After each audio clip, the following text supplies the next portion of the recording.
Nagsisimula ang kwento sa isang eksena ng isang ina na nagsusumikap na maisilang ang kanyang panganay na anak. Matapos maisilang ang kanyang sanggol na lalaki, buong pagmamahal na pinangalanan ng ina ang kanyang anak na si Max, ngunit panandalian lamang ang kaligayahang yun, ang kalagayan ng ina na nagngangalang Julia ay patuloy na hamina matapos manganak at kalaunan ay pumanaw. Hindi nagtagal matapos ibigay ang pangalan sa kanyang anak, ang kapanganakan ni Max ay naging usap-usapan sa buong ospital.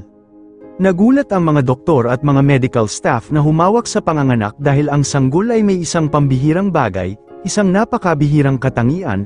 Si Max ay may isang mahikang tungkod na may napakalaking sukat. Sa paglipas ng panahon, lumaki si Max bilang isang malusog at malakas na bata hanggang dumating ang panahon na kailangan niyang sumailalim sa isang ritual, isang tradisyong karaniwang ginagawa sa edad niya, nang makita ng opisyal na magsasagawa ng proseso ang kondisyon ni Max. Siya ay labis na nagulat, hindi pa siya kailanman nakaranas ng ganitong sitwasyon. Sa pag-unawa sa hamon, nagpa siya ang opisyal na maghanda ng mga espesyal na kagamitan upang matiyak na ang proseso ay magiging ligtas at maayos. Sa buong pag-iingat at masusing paghahanda, inihanda niya ang sarili para sa hindi pangkaraniwang tungkuling iyon. Lumipas ang maraming taon at si Max ay ganap ng isang adulto. Isang araw, nakatanggap siya ng imbitasyon bilang panauhin sa isang podcast na pinangungunahan ni Rina, isang host na kilala sa kanyang prangkang estilo ng panayam. Sa kanilang usapan, binanggit ni Rina ang mga chismis na kumalat sa social media tungkol kay Max. Sa tono ng kuryosidad, tinanong niya kung totoo ba ang sinasabi ng mga tao tungkol sa kanyang mahikang tungkod. Ipinahayag pa ni Rina ang kagustuhang makita ito ng personal upang mapatunayan ang katotohanan ng mga chismis. Kung papayag si Max, nais din niyang hawakan ito upang matiyak na totoo nga ang lahat. Bago sagutin ang kahilingan ni Rina, pinili ni Max na magbahagi muna ng kaunti tungkol sa kanyang nakaraan. Naalala niya ang mga araw ng kanyang pag-aaral kung saan ang kanyang kakaibang pisikal na kalagayan ay madalas na pinag-uusapan. Ang sobrang laki nito ay nagdulot sa maraming tao ng negatibong pagtingin sa kanya. Madalas siyang ituring bilang isang taong may maruming isipan dahil lamang sa kung ano ang kanyang taglay. Maging isa sa kanyang mga guro, isang babaeng nagngangalang Paloma, ay may ganitong hinala.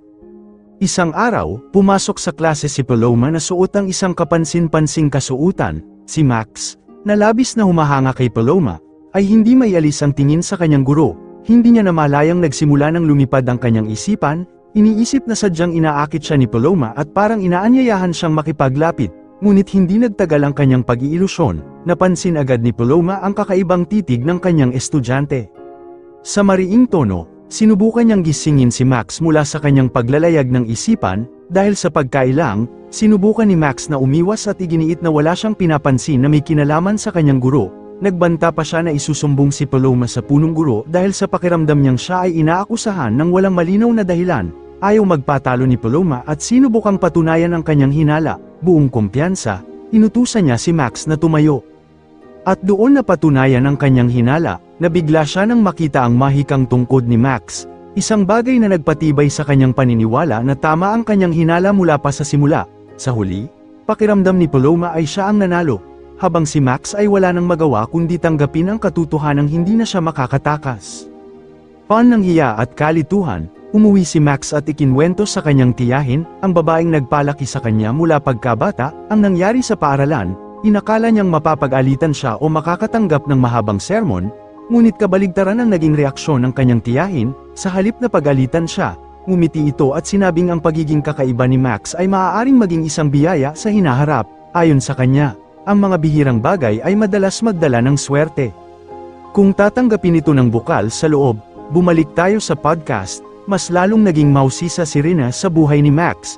Hiniling niya kay Max na ikwento ang kanyang karanasan noong kabataan, lalo na ang unang pagkakataong tunay niyang naunawaan at nagamit ang kanyang kakayahan sa tamang paraan. Kahit may kaunting hiya, pinili ni Max na maging bukas at nagsimulang magbahagi ng kanyang kwento. Noon ay 16 na taong gulang pa lamang siya at nakatira kasama ang kanyang tiyahin. Isang araw, inutusan siya ng tiyahin na maghatid ng isang galon ng tubig sa isang boarder na nagngangalang Amanda. Si Amanda ay isang batang babae na umuupo ng kwarto sa bahay ng kanyang tiyahin. Nang dumating si Max sa kwarto ni Amanda at ibinigay ang tubig, balak na sana niyang umalis agad, ngunit hindi siya basta pinakawalan ni Amanda.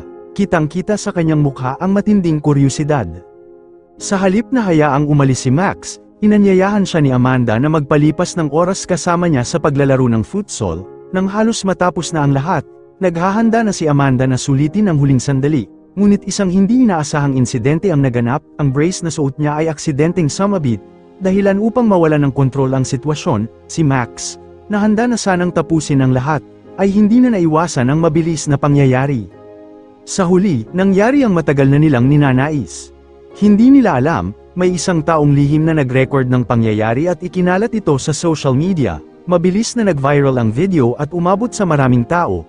Kabilang na ang asawa ni Amanda na si Homer. Nang malaman ni Homer ang nangyari, siya ay napuno ng galit at pagkadismaya. Nag-ulo ang kanyang damdamin at tuluyang nawalan siya ng kontrol. Dahil sa lalong lumalalang sitwasyon, sinubukan ni Amanda na tumakas. Upang makaiwas sa galit ng kanyang asawa, tumakbo siya ng buong lakas sa paghahanap ng kaligtasan. Ngunit naglaro ang kapalaran, habang sinusubukan niyang iligtas ang sarili, isang kabayong mabilis na tumatakbo ang bumangga sa kanya. Dahil sa malakas na banggaan, nawalan siya ng balanse at sa isang iglap ay bumagsak at tuluyang pumanaw. Matapos ang trahedyang sinapit ni Amanda, nangako si Max sa sarili na lalayo na siya sa sinumang babae. Ang trauma at takot ay patuloy na bumabagabag sa kanya kaya pinili niyang mamuhay ng mas maingat, ayaw na niyang mapunta muli sa mga sitwasyong maaaring humantong sa hindi pagkakaunawaan o trahedya tulad ng dati. Ngunit isang gabi, muling sinubak ng tadhana ang kanyang paninindigan, habang sakay siya ng isang pampublikong bus, nakilala niya ang isang batang babae na karga ang kanyang anak, ipinakilala ng babae ang sarili bilang Lynette at may pag-asang humingi ng tulong kay Max upang bayaran ang pamasahe. Inamin niyang wala siyang kahit kaunting pera, sa halip na agad tumulong, nag-isip ng masama si Max. Pumasok sa kanyang isipan ang mga hindi nararapat na pag-iisip, bagamat pumayag siyang bayaran ang pamasahe ni Lynette, may kondisyon siyang nais ipataw, unti-unti siyang kumilos ng lampas sa hangganan, sinusubukang samantalahin ang sitwasyon, ngunit bago pa ito lumala, napansin ng konduktor sa bus ang kakaibang kilos ni Max, agad niya itong pinigilan at mahigpit na pinagsabihan. Dahil sa takot, agad na bumaba ng bus si Lynette kasama ang kanyang anak nang hindi man lang lumingon. Bumalik sa podcast, ipinagpatuloy ni Max ang kanyang kwento kay Rina, ibinunyag niya ang isang nakakagulat na katotohanan, tila lahat ng babaeng naging malapit sa kanya ay nauuwi sa trahedya, binanggit pa niya na bago si Amanda, may isa pang babae na nakaranas ng kaparehong kapalaran, si Alexa. Noong panahong yun, estudyante pa si Max at abala sa isang group project, si Alexa, isa sa kanyang mga kagrupo, ay dumating ng puno ng sigla at sinubukang akitin ang atensyon ni Max. Sa mapang-akit na paraan, niyaya niya si Max na maglaro ng futsal. Dahil matagal na ring hindi nakakapag-ehersisyo si Max, agad niyang tinanggap ang alok ni Alexa. Hindi niya inakala na ang desisyong yun ay magdudulot ng mas mabigat na kapalit kaysa sa kanyang inaasahan. Kinabukasan, nakatanggap si Max ng nakakagulat na balita mula sa isang kaibigan, pumanaw na si Alexa. Natigilan si Max sa gulat, ngunit ang mas bumabagabag sa kanya ay ang mga espekulasyong nagsimulang kumalat sa kanilang mga kaibigan. Inuugnay nila ang pagkamatay ni Alexa sa nangyari noong nakaraang gabi. Hinihinalang ang trahedya ay naganap matapos silang maglaro ng futsal ni Max. Mariing itinanggi ni Max ang paratang. Para sa kanya, isa lamang itong pagkakataon, ngunit upang makatiyak, nagpasya siyang pumunta sa punerarya kasama ang kanyang mga kaibigan. Doon ay nakaharap nila ang ina ni Alexa na nagdadalamhati pa rin. Magalang nilang tinanong ang tiyak na sanhi ng pagkamatay ni Alexa. Ikinwento ng ina ang kanyang nalalaman. Ayon sa kanya, sinabi ng doktor na namatay si Alexa dahil sa isang malubhang impeksyon na malamang ay nakuha niya mula sa kanyang kasintahan. Inakala ng ina na kamakailan lamang ay nagkasama sina Alexa at ang kanyang nobyo bago lumala ang kanyang kalagayan. Nang marinig ito, nanahimik lamang si Max. Alam niyang hindi alam ng ina ang tunay na nangyari, na ang huling nakasama ni Alexa ay hindi ang kanyang kasintahan, kundi siya mismo. Dahil sa kawalan ng pag-asa sa mga kakaibang pangyayaring patuloy na nangyayari sa kanyang buhay, nagpasya si Max at ang kanyang mga kaibigan na humanap ng paraan upang wakasan ang inaakala nilang sumpa. Nalaman nila ang tungkol sa isang makapangyarihang albularyo na nakatira sa isang liblib na nayon. Ang pangalang Conan ay kilala sa kanyang kakayahang magbunyag ng mga misteryo at magtaboy ng negatibong enerhiya. Walang pag-aalinlangan, agad silang naglakbay patungo sa nayon. Pagdating nila roon, sinalubong sila ng isang matandang lalaki na nagngangalang Esteban. Nakapagtataka, bago pa man magsalita si Max, alam na ni Esteban ang lahat tungkol sa kanya. Nabigla si Max ngunit agad ding nalaman ang dahilan. may isa pala sa kanyang mga kaibigan ang nagpadala na ng kumpletong impormasyon tungkol sa kanya sa albularyo sa pamamagitan ng mensahe. Matapos maunawaan ang kalagayan ni Max, agad na naghanda si Esteban ng isang ritual upang alamin ang pinagmulan ng problema. Sa matinding konsentrasyon, binasa niya ang mga palatandaang lumitaw habang isinasagawa ang ritual. Makalipas ang ilang sandali, ibinahagi niya ang kanyang natuklasan. Ayon kay Esteban, ang kakaibang katangian ni Max ay hindi isang pagkakataon lamang, isa itong pamana mula sa kanyang ama na nakaranas din ng kaparehong bagay. Ang ama raw ni Max, ayon sa kwento, ay minsang isinumpa ng isang babaeng nakaramdam ng matinding kawalan ng katarungan. Ang sumpang yun ay naipasa kay Max at naging sanhi ng sunod-sunod na kakaiba at hindi makatuwirang pangyayari sa kanyang buhay. Ngunit hindi agad naniwala si Max. Pakiramdam niya ay gumagawa lamang ng kwento si Esteban upang takutin siya. Sa may pagdududang tono, kinwestiyon niya ang katotohanan ng sinasabi ng albularyo at inisip na lahat ng ito ay kasinungalingan lamang.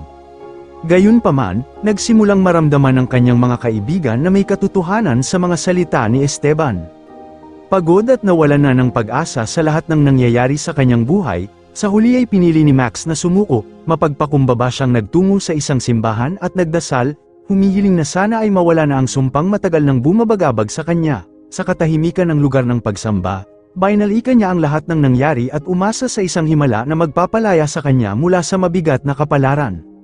Nagpatuloy ang kwento matapos makatapos ng kolehiyo si Max at ang kanyang mga kaibigan, ngunit kahit nakapagtapos na sila, hindi naging madali ang makahanap ng disenteng trabaho. Hinarap nila ang kahirapan sa pananalapi at nagsimulang mawalan ng pag-asa, hanggang sa may pumasok na ideya. Nagpasya silang subukan ng kapalaran sa pamamagitan ng live streaming sa isang social media platform. Sa naturang palabas, buong kumpiyansang inaalok ni Max ang bagay na siyang nagpasikat sa kanya noon. Ang kanyang mahikang tungkod, sa kakaiba at nakakaaliw na paraan, nakuha nila ang atensyon ng mga netizen. Hindi nila inaasahan na magiging matagumpay ito. Biglang sumikat ang kanilang pangalan at mabilis silang umangat sa rurok ng kasikatan. Sa huling bahagi ng podcast, muling nagtanong si Rina ng isang tanong na ikinaintriga ng lahat. Sa lahat ng tagumpay na ito, tuluyan na bang nawala ang sumpang kinatatakutan ni Max? Sandaling natahimik si Max bago sumagot. Inamin niyang minsan ay nanaginip siya at nakatanggap ng isang palatandaan. Ang sumpa ay mawawala lamang kung matagpuan niya ang babaeng tunay niyang mamahalin. Ngunit hanggang ngayon, hindi pa niya alam kung nasaan ang babaeng yun. Hindi niya alam kung pagtatagpuin pa ba sila ng tadhana. Dinala tayo ng kwento pabalik sa nakaraan. Noong panahong estudyante pa si Max, isang araw, hindi sinasadya, nakasalubong niya ang isang magandang dalaga na nagngangalang Ross. Sa unang tingin pa lamang, agad na nabighani si Max sa kanyang ganda. Ngunit agad na nawala ang kanyang pag-asa nang malaman niyang may kasintahan na si Ross. Kahit nabigo, hindi niya agad mabura ang kanyang nararamdaman. Palihim niyang kinuna ng litrato si Ross upang itago bilang alaala at pantakas sa kanyang sakit sa puso. Lumipas ang panahon at makalipas ang maraming taon, muling pinagtagpo sila ng tadhana. Sa isang pagkakataon, muling nagkita sina Max at Ross. Kinagabihan, magkasama silang nagpalipas ng oras, nag-usap ng mahaba, at nalubog sa isang mainit na damdamin. Hindi nila namalayan, ang pag-uusap na yun ay lalo silang naglapit hanggang sa humantong sa isang sandaling naglaro sila ng futsal. Ngunit ang pangyayaring yun ay nauwi sa hindi inaasahang resulta. Dahil hindi kinaya ang naging epekto ng gabing yun, isinugod si Ross sa ospital. Makaraan ang ilang araw, dala ng konsensya, pinuntahan ni Max si Ross sa kanyang bahay. Mabuti na lamang at nakaligtas si Ross. Bagamat muntik ng mapahamak, taos-pusong humingi ng tawad si Max sa nangyari. Sa gitna ng kanilang pag-uusap, sa wakas ay inamin ni Max ang matagal na niyang kinikimkim na damdamin. Tapat niyang ipinahayag ang kanyang pagmamahal kay Ross. Umaasang may pagkakataon pa silang magsama.